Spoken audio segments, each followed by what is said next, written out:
Assalamualaikum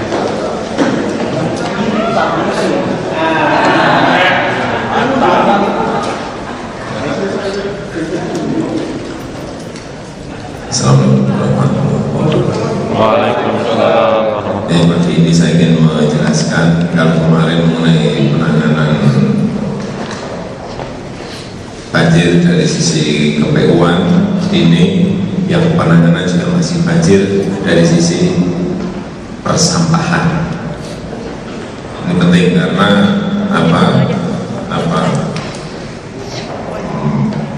percuma kita lebarin sungai, kita ke sungai, kita ke waduk, tetapi selokan yang kecil-kecil, buat yang kecil-kecil tidak dikerjakan. Tetapi sekali lagi, hampir 90% itu perannya sebetulnya ada di masyarakat. Kita hanya memotivasi agar kebersihan itu semuanya dikerjakan oleh masyarakat. Jadi sudah dikerjakan oleh dinas kebersihan di Jakarta Pusat ya, seperti ini. Ini sudah dikerjakan yang dulu seperti ini, sekarang jadi seperti ini, sudah bersih. Yang dulunya coba lihat seperti ini sudah menjadi bersih seperti ini. Tapi kalau ini tidak diteruskan oleh masyarakat, semua tergantung pada dinas kebersihan, lupakan, nggak bisa. Jadi ini peran masyarakat, kita hanya mengawali. Ini seperti ini, bukan kotor, sangat kotor kemudian menjadi seperti ini. Tetapi kalau dibiarin 2 minggu, sebulan sudah balik lagi ke sini, dia percuma. Ini sebetulnya di bawah sudah dikampanyekan oleh lurah, oleh camat, oleh dinas juga. Yang dulunya seperti ini sudah dibersihkan menjadi seperti ini, tapi kalau peran masyarakat tidak ada, kembali lagi. Jadi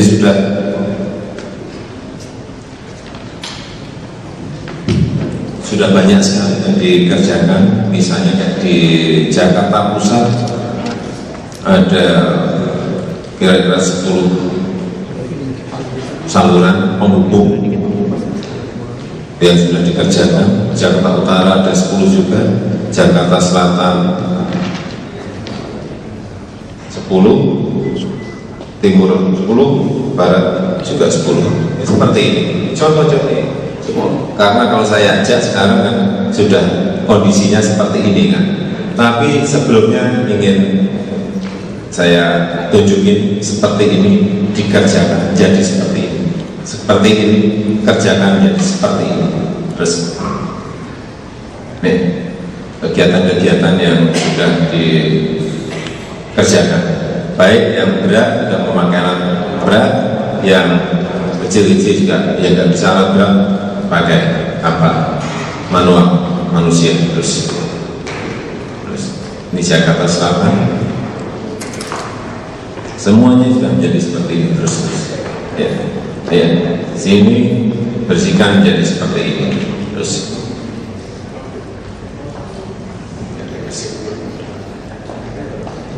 ini jadi terus timur sama nih, tempatnya di mana, Sultan Kayu, di Jalan Bina, Marga Cipayung, semuanya.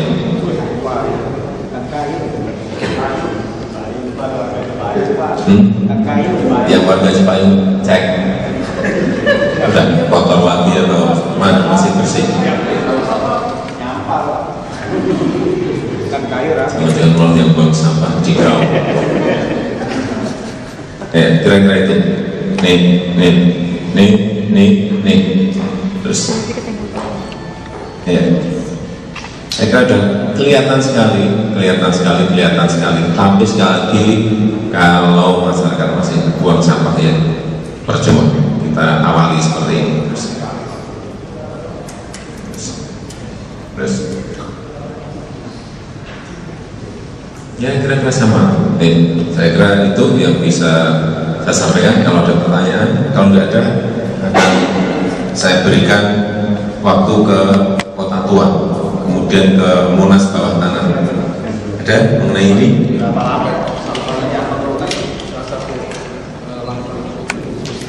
Iya, kan di depan sudah sampaikan selain apanya. enggak banjiran lingkungan. Yang namanya banjir itu, mereka sudah saya sampaikan, tergantung kawasan atas sudah dikerjain belum, masih tergantung lagi yang ada rob, tanggulnya sudah selesai belum semuanya. Kemudian ya sungai besar kita sudah dinormalisasi semuanya belum baru 4. Waduh, sudah semuanya belum juga.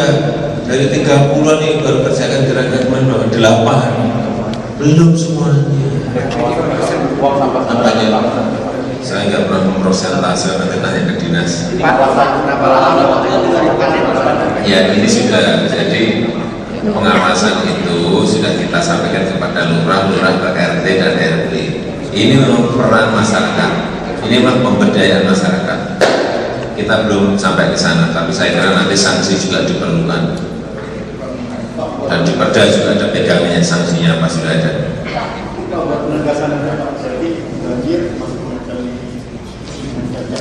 Masih. Tapi ini yang saya sampaikan, upaya maksimal seperti ini yang sudah kita lakukan. Pak, sungai besar itu kan milik pusat. Iya. Sudah 4, tapi meskipun itu pusat pun kan pembebasan tanah, relokasinya, ganti ruginya kan ada di kita. Iya. Terus yang di sini itu jadi nggak Pak? Jadi mengomplek proyek. Jadi Pak. Bakunya itu Jadi. kabarnya jadi. Sudah dijawab jadi. Jelasin, saya tahu saya jadi. Jadi. Benar sudah dijawab. Jadi. Apanya? Mulainya segera.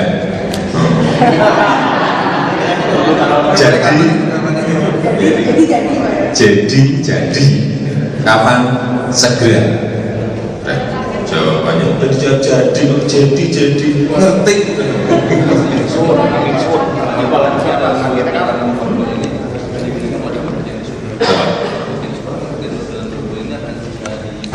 Iya, tapi kita harus ngerti, waduk seluas itu nggak mungkin dikerjakan hanya dalam 2 bulan, 3 bulan kan. Fluid sudah berapa bulan, mulai Februari sampai sekarang pun paling berapa persen itu, baru 30% belum. Tapi bahwa itu sekarang sudah bisa menampung air mungkin bisa 2 kali atau 3 kali sudah, tapi belum selesai. Apanya? Tadi sudah disampaikan sebulan kali, sampaikan terus. Pak, apakah ada tanggung jawab yang sifatnya mengikat kepada lurah-lurah yang ada di wilayah dalam rangka untuk meningkatkan partisipasi publik, Pak? Kalau nggak ada istilahnya tanggung jawab yang sifatnya mengikat, khawatirnya akan cepat kotor lagi. Tidak, jadi pada lurah sudah saya sampaikan bahwa mereka harus bisa membangun partisipasi masyarakat di wilayah masing-masing. Tidak ada masalah yang berkaitan dengan sampah, tidak hanya yang berkaitan dengan kebersihan, semuanya. Lurah sangat berperan dalam menggerakkan, memberikan peran pada masyarakat dalam merawat dan memelihara kota. Dan lurah tahu semuanya itu apa yang harus dikerjakan. Pak Jokowi, Pak, apakah ada reward Pak dari gubernur sendiri terhadap masyarakatnya yang bisa menjalankan kembali? Ada reward, ada ini Pak. Reward. Iya Pak. Hadiah.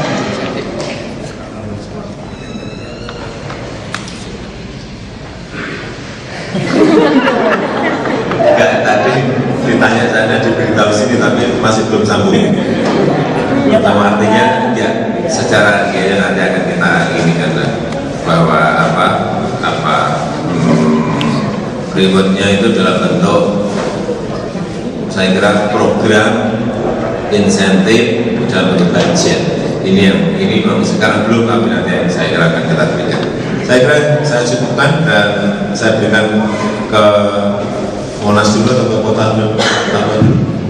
Monas dulu, Monas bawah tanah, silakan Pak Ali.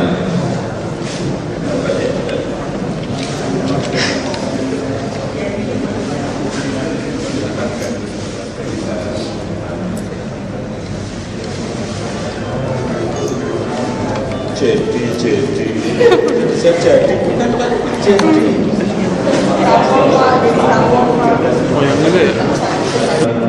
Monas berangkat dari rencana tata dan pedoman pembangunan fisik tahun 97. Ini keputusan gubernur terakhir tahun 97 menetapkan adanya rencana stasiun MRT, adanya lorong yang menghubungkan stasiun MRT dengan stasiun Gambir, menghubungkan stasiun MRT dengan kantor DKI dan dengan fasilitas parkir yang ada.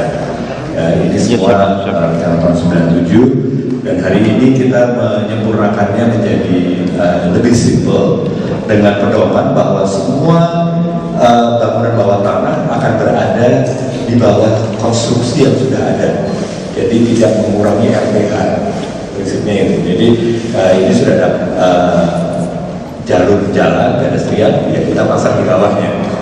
Begitu juga di Plaza Selatan ini sudah ada jalur jalan kita pasang di sana. Hari ini di sini ada plaza, rencananya kita akan buat parkir 3 lantai di bawahnya sekaligus memberikan fasilitas. Nah, ini kira-kira potongannya. Kalau tadi ini pemandangan ini dari mulai MRT, ini jalur bawah tanahnya, dan ini parkir yang 3 lantai. Kita merencanakan parkir 3 lantai sekaligus menghubungkan ke balai kota. Ini kira-kira potongannya. Jadi masa parkir itu ada jauh di sisi selatan, seluruh ini masih hijau. Ini pandangan dari arah selatan, di mana parkir terintegrasi dengan Monas, parkir bawah tanah maksudnya. Dan ini parkir itu kapasitasnya akan di lantai basement 1. Jadi kita semua 3 lantai. Basement 1 ada 1000 motor, di basement 2 dan 3 akan ada 768 mobil, dan di tengah ini akan ada sarana komersial terbatas di mana akan menampung PKL yang ada di sini. Semua fasilitas yang ada di IRT akan tertampung semuanya di sini. Begitu juga dia akan terintegrasi dengan panggung terbuka yang direncanakan ada di sisi selatan dari Monas.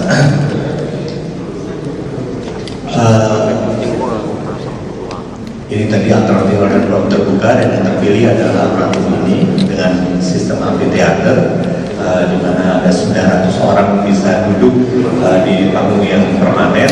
Dan ini juga panggung permanen, tapi sedemikian rupa panggung ini kita buat dia tetap bisa membuat Monas sebagai latar belakang dari pertunjukan yang diadakan. Ini alternatif yang lain yang terpilih.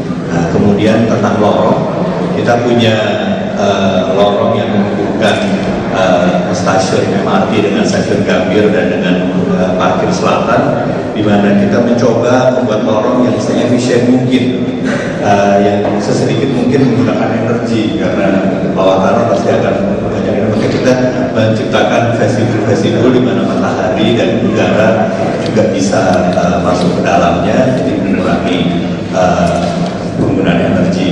Di lorong ini juga akan dilengkapi dengan travelator untuk mempercepat orang berjalan dari barat ke timur maupun barat ke selatan maupun timur ke selatan. Ini kira-kira potongan prinsip yang ada. Kita akan punya travelator diantaranya dan tempat pejalan kaki, dan selebihnya kita menyediakan fasilitas-fasilitas toko yang menggunakan mesin, vending machine. Ini kira-kira skematis bagaimana terhubungkan antara stasiun MRT dengan pintu masuk museum dan lorong yang ada di DKI, di Monas maksud saya. Jadi ini pintu museum, ini pintu Kominfo, orang bisa turun ke stasiun ataupun melintas langsung melalui bawah tanah menuju ke Plaza Barat dan terhubungkan oleh lorong pejalan kaki yang tadi kami sampaikan. Saya kira itu yang kami sampaikan secara detail, cepat, dan kalau ada pertanyaan sebenarnya. Saya kira Bapak. Pelaksanaan tahun depan, awal tahun depan. Karena ini masih dimatangkan lagi dengan tata ruang bawah tanah sebagai fungsi pertahanan, sebagai yang kedua ruang bawah tanah sebagai fungsi evakuasi, semuanya nanti akan ada di sini. Tapi yang itu jangan ditanyakan karena itu masuk yang tidak boleh disampaikan.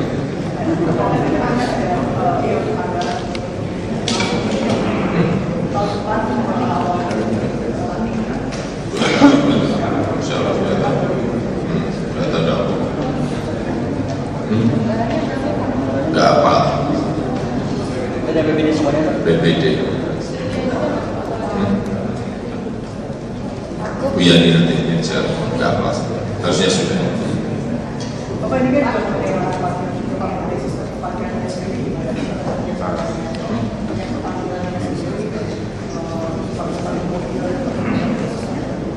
Nanti urusan di sebelum. Pak Gub, tanya Pak, perda ruang bawah tanahnya seperti apa Pak? Apakah sudah ada? Kan kalau membangun itu kan harus ada perdanya Pak, harus ada dasar payung hukumnya. Pegangan kita pergub. Pergub. Semua harus pergub perda yang nggak bangun-bangun. Tapi apakah ada rencana bagi? Ada pergubnya. Iya, Pemprov DKI apakah ada rencana untuk membuat perda ruang pemanfaatan ruang bawah tanah Iya. Pak? Itu sudah terlaksana nggak Pak? Sudah terlaksana belum perda ruang bawah Dalam tanah? proses.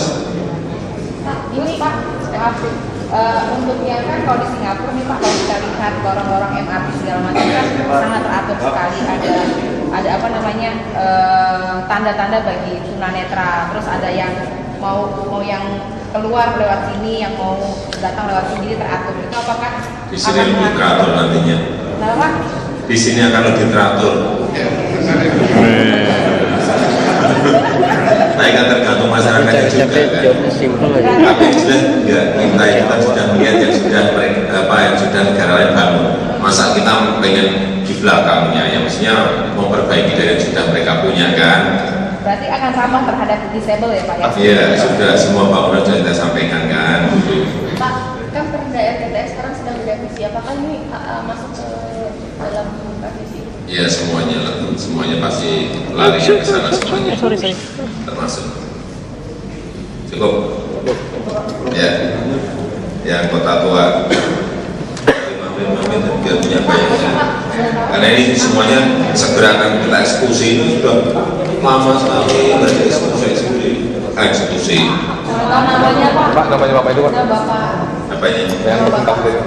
Tanya sendiri Pak Aryan, tanya sendiri Pak Aryan, namanya siapa? Saya Arya Abita. Arya Abita. Abika. Abita pakai ini. Dari Jakarta Konsulin.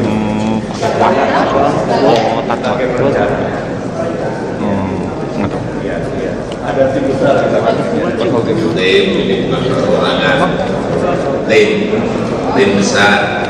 Pak yang tadi boleh ngomong nggak? Boleh. Sabran. Ya. Ya, tak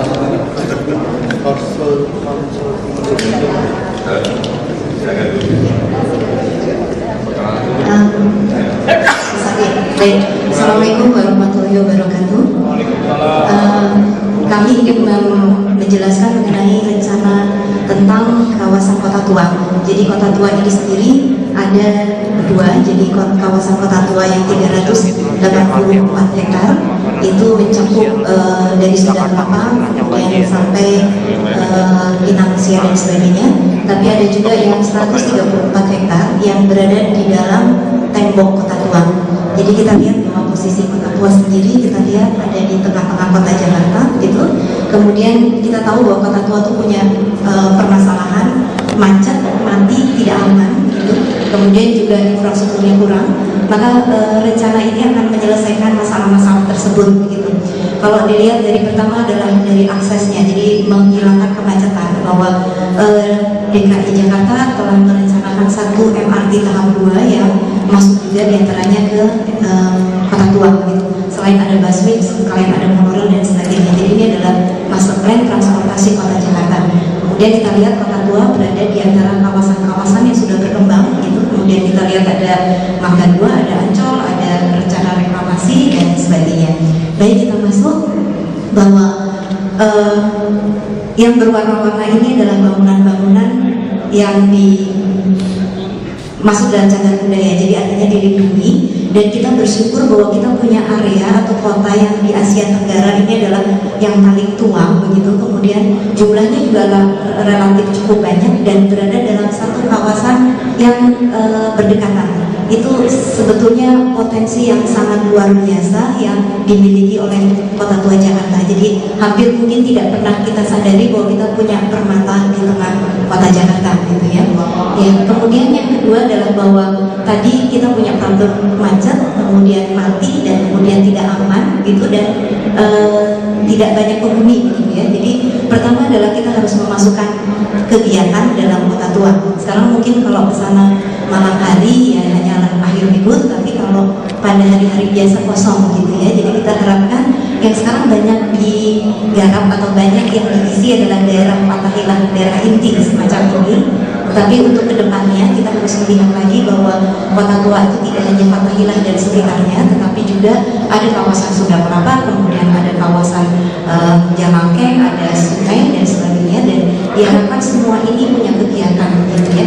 Jadi ada pengembangan ruang terbuka publik dan anjur laut, kemudian ada pengembangan kawasan lanskap kastil. Ini sebetulnya adalah bekas benteng Kota Tua. Kemudian ada beberapa rekonstruksi sejarah dari bangunan-bangunan yang sudah ada, dan ada sebagian yang sudah dibongkar, itu dikembalikan lagi. Kemudian juga atraksi tepi sungai, tidak hanya Kali Besar, tetapi juga Jalangkeng dan juga Ciliwung Lama. Kemudian juga peningkatan kawasan khusus budaya dan komersial Fathahillah. Kemudian juga pengembangan kawasan pendukung, jadi tidak hanya Fathahillah nantinya yang hidup begitu ya, tapi ada fasilitas-fasilitas lain, misalnya ada pasar, kemudian ada hotel, ada rumah susun dan sebagainya. Baik, kemudian kita lihat juga ada fasilitas pendidikan yang masuk kemarin. Ya, selanjutnya ini adalah kira-kira pengembangan yang ada. Jadi kita diharapkan tidak konsentrasi pada area tertentu, tetapi seseorang bisa jalan ke kanan ke kiri dan kegiatannya menyebar di mana-mana. Kemudian kita lihat bahwa untuk menyelesaikan fasilitas masalah lalu lintas, maka kita harapkan meminimalisasi through traffic, kemudian menyediakan router interlink road, kemudian juga ada traffic calming, memperlebar jalur pedestrian, kemudian ada angkutan umum di kawasan Kota Tua. Gitu. Nah, ini kemudian juga menyelesaikan masalah banjir Kota Jakarta dan juga sekaligus menjadi destinasi kawasan wisata, kemudian juga menyelesaikan penjernihan air dan juga sistem sewerage atau pembuangan air kotor dari bangunan-bangunan sekitarnya. Jadi rencananya akan ada satu waste treatment plant begitu, kemudian kita lihat banjir jadi Kali Besar itu kemudian juga menjadi lebih bersih airnya, dan ini bisa dijadikan wisata air dan juga mungkin angkot air begitu, sekaligus juga menyelesaikan fasilitas sanitasi di kanan kirinya. Ke depan maka beberapa saluran juga akan dibersihkan dan kemudian menyelesaikannya dengan pengalihan air ke Waduk Pluit dan Laut Jawa.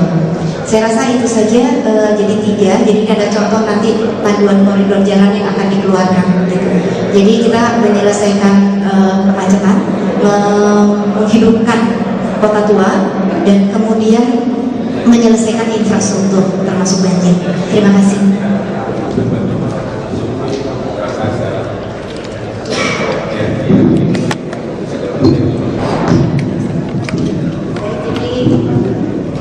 Jadi kita lihat bahwa kita membuat 3 dimensi dari yang ada. Jadi artinya kalau nanti ada Bapak Ibu misalnya membuat bangunan, maka harus betul-betul melihat bagaimana bangunan di kanan kirinya.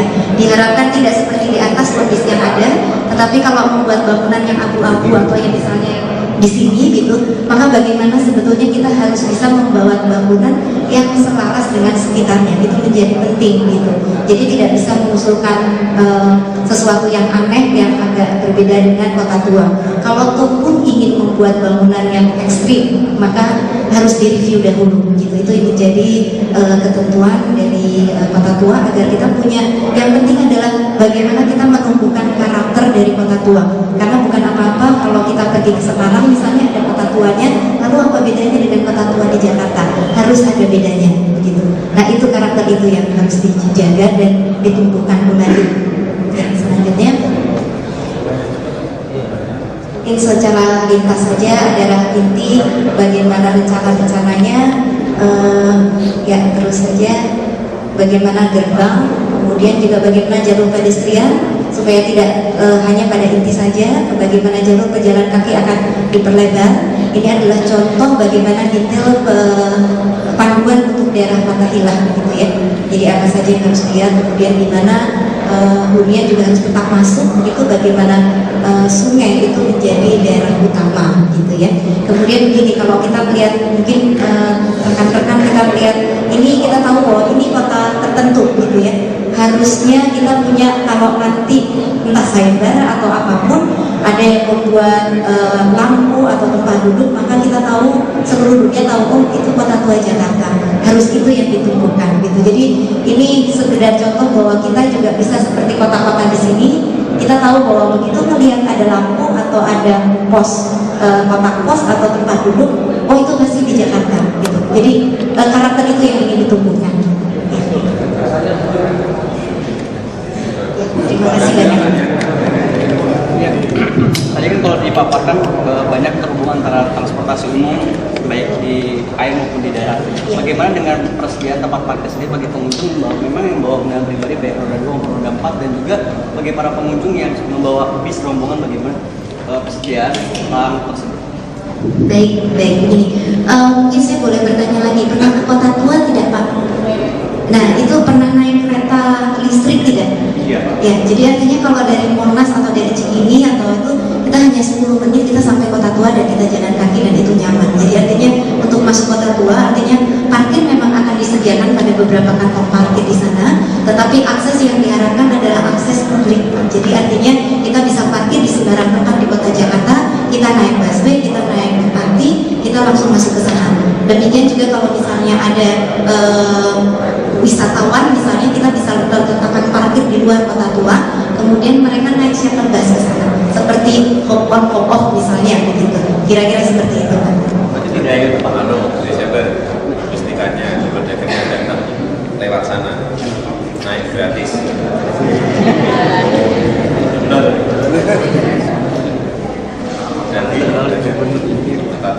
Iya, ini dapatnya warga Jakarta atau warga sekitarnya dapat menikmati hal seperti ini dan jangka waktu berapa lama? Baik, jadi kalau ini, jadi begini, Kota Tua itu direvitalisasi tidak hanya untuk pengunjung, tapi lebih diutamakan pada warga di sana. Jadi memang diharapkan bahwa yang tinggal di sana tetap di sana. Jadi entah nanti ada relokasi rumah susun atau penataan dan sebagainya, tapi mereka harus punya hak di sana untuk tinggal dan diharapkan mereka malah hidup dan mengundang yang lain untuk hidup di Kota Tua juga begitu. Nah kemudian kalau kapan akan mulainya, mungkin nanti Pak Gubernur lebih berkenan untuk membicarakan kapan rencananya. Tahun depan mulai. Dananya Pak dari mana? APBD juga? APBD plus ada yang juga dari swasta. Yang kemarin apa itu? Konsorsium.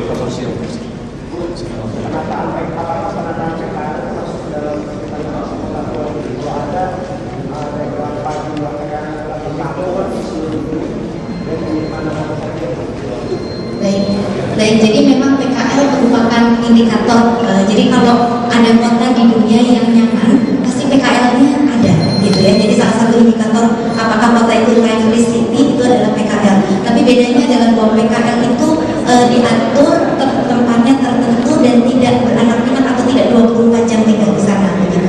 Jadi PKL itu sebetulnya adalah potensi untuk membuat kota menjadi lebih lively, begitu. Tapi jumlahnya harus dibatasi dan manajemennya harus benar. Nah di Kota Tua ini akan ada beberapa titik untuk menampung PKL tersebut. Kira-kira sejauh ini ada berapa bangunan yang harus direhabilitasi? Terus kepada pemilik bangunan, apakah ada subsidi terhadap mereka yang menjaga agar bangunan itu tetap seperti bentuknya? Gitu? Baik, jadi jumlahnya saya tidak terlalu apal Pak, tapi antara 100 sampai 200. Kalau dilihat sebetulnya itu yang menentukan kriterianya adalah kalau kriterianya diperlebar maka mungkin akan sekitar ada 300 bangunan yang harus diselamatkan di Kota Tua. Caranya adalah tadi dari paparan Pak Gubernur nyatakan adalah bisa diberikan insentif, kemudian dengan misalnya mengecat fasade dan sebagainya, tapi juga ditambahkan untuk membeli, mohon maaf nanti mungkin dikonfirmasikan dengan Pak Gubernur sendiri. Tapi intinya bahwa ini adalah modal, bukan bangunan yang tidak punya nilai ekonomi. Iya, dalam mungkin untuk besok tidak bernilai ekonomi, tapi 200 tahun lagi mungkin kita akan berbondong-bondong atau kita sedang tinggal. Tapi seluruh dunia akan berbondong-bondong ke Kota Tua untuk melihat bangunan tersebut, begitu. Jadi nilai ekonominya jangan dilihat jangka pendek, tetapi justru jangka panjang, gitu ya. Kira-kira seperti itu. Kira-kira untuk mencapai revitalisasi yang begitu baik yang tadi dikeluarkan, idealnya berapa tahun untuk bisa sampai sebegitu bagusnya tadi? Pembangunan satu kota tidak beda dengan bangunan gedung ya Bu. Kalau bangunan gedung 2 tahun selesai, bangunan kota itu bisa sampai antara ya kita bisa dari 2 tahun sampai 20 tahun gitu. Jadi jangan terlalu menuntut misalnya dalam 5 tahun langsung baik gitu, tapi memang prosesnya makin baik akan lebih baik gitu. Karena merekonstruksi, merestorasi heritage bangunan detail juga tidak seperti membangun gedung biasa yang orang-orangnya juga khusus. Dan tadi yang untuk pemilik-pemilik yang di luar DKI, yang swasta rumah tangga, nanti akan diberi 2 alternatif. Ada insentif, karena PBB sekarang yang mengendal langsung kita insentif di PBB. Yang kedua, kalau memang sudah tidak mampu merawat memelihara, ya kita beli.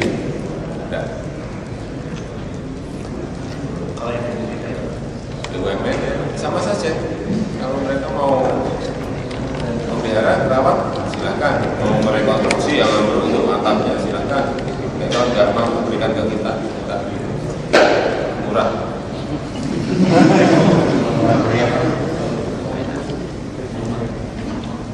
Sudah, selamat siang. Terima kasih. Nama saya Diri Kuliah tadi sudah Jadi Pak, mungkin Bapak mau kritikan, Bapak memang selalu pernah bilang Bapak nggak apa-apa dikritik sama Parko, sama siapa. Ini kalau misalnya sama Presiden sendiri Pak, kalau yang mengkritik atau itu gimana? Enggak, saya kira kalau beliau kan mengingatkan, memberikan dorongan, bukan mengkritik, mendorong, mengingatkan, dan memang juga jadi tugas beliau untuk mendorong kita, memotivasi, memberikan peringatan, memberikan teguran. Ya, memang kami berada pada posisi itu untuk ditegur, untuk diingatkan. Saya kira bagus.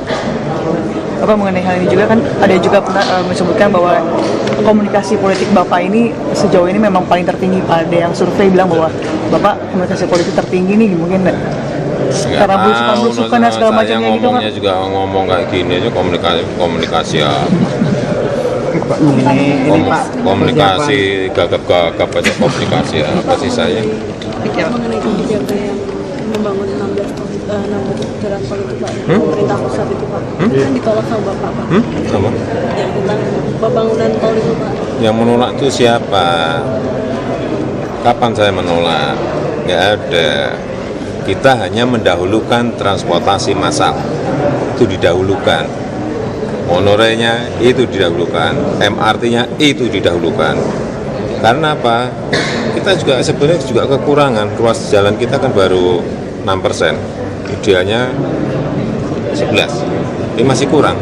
Tapi memang kita mendahulukan yang transportasi massanya dulu. Nanti kalau itu sudah, baru yang itu juga dibangun, nggak apa-apa. Tapi ini kan masalah prioritas. Tidak ada menolak. SMS dari Benjamin Jirabe katanya untuk oknum Pemprov DKI Jakarta ya. Ya, kemarin sore kan sudah disampaikan, nanti tanya ke Pak Heru lah. Kalau ada sekecil apapun seperti itu, pasti langsung saya suruh konfirmasi ke sana. ternyata yang di sana juga siapa yang diminta juga belum jelas. Di sini juga ternyata juga merasa nggak meminta, tapi harus clear. Saya mintanya itu harus clear. Kabarnya inisialnya Sudah, orangnya sudah, tetapi apanya? Tindak lanjutnya. Enggak, tapi yang di sana pun siapa yang diminta gitu loh. Harus dijelasin semuanya. Saya nggak mau ini menyangkut nasib orang kan. Karena sekali ya pasti langsung saya potong. Kalau misalnya itu tidak terbukti gimana Pak? Kalau misalnya itu tidak terbukti, tapi kan bedanya sudah besar. Jadi misalnya tidak terbukti. Ya gimana kalau nggak terbukti? Ya nggak ada masalah toh. Apanya? Pihak Benyamin ya Pak. kamera Pak. Oh, nuntut gitu. Pak, kabarnya inisialnya di benar Harus nggak, Pak? dijelas apanya? Kabarnya inisialnya di benar nggak Pak?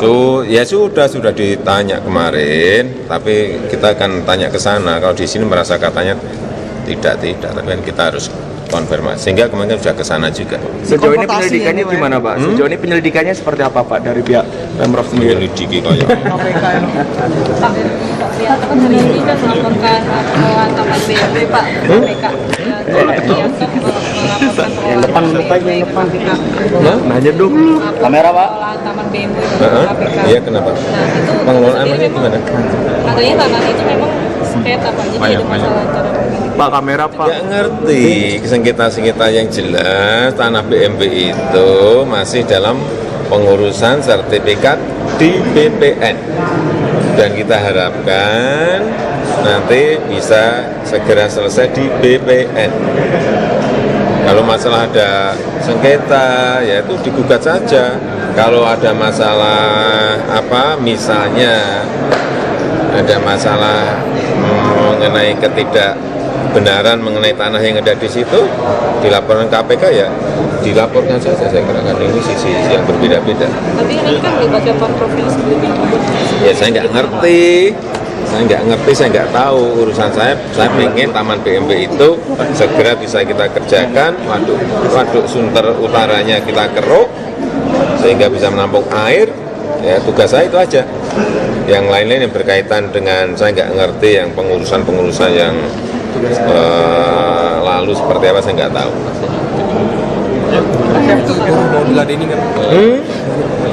Oh, kan sudah saya temui beberapa kali. Ini Bu, pedagang ini Pak katanya pasar Menhur.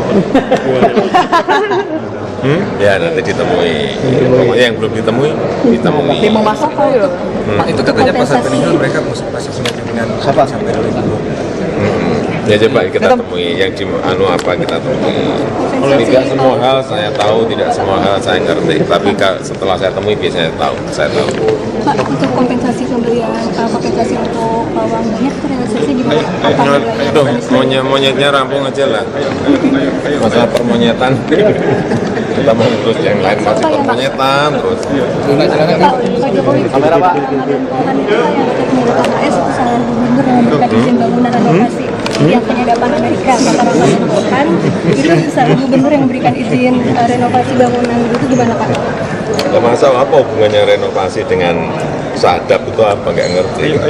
Apa kalau nggak diberi izin renovasi tidak disadap? Ya